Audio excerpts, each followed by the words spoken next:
আজ আমি আপনাদের সামনে দাঁড়িয়ে কথা বলতেছি, আমি যদি মারা যাই তাহলে মাইকে ঘোষণা হবে আব্দুল্লাহ চলে গেছে, দুনিয়াতে নাই।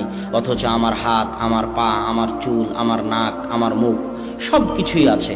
তারপরও মানুষ বলতেছে আমি নাকি চলে গেছি। তার মানে আমি এতক্ষণ যে কথা বলছিলাম, তো আমার ভিতরে একটা রূহ ছিল, ওই রূহটা আমার ভিতর থেকে চলে যাবে।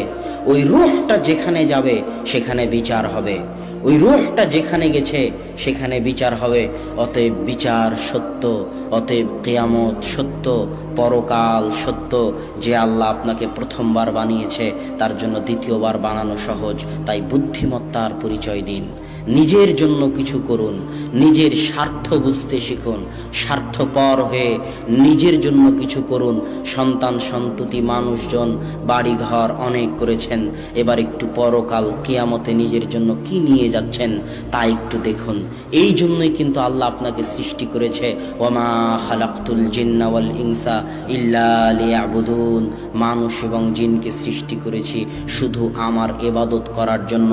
সকাল থেকে সন্ধ্যা পর্যন্ত, জন্ম থেকে মৃত্যু পর্যন্ত মানুষ শুধু আমার ইবাদত করবে, আমার জিকির আজকার করবে, আমার তাসবিহ তাহলিল করবে, এটাই মানুষের কাজ।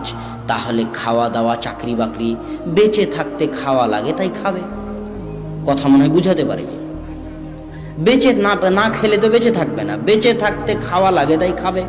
খেতে হলে একটু চাকরি করা লাগে তাই চাকরি করবে। কিন্তু আসল কাজ কি?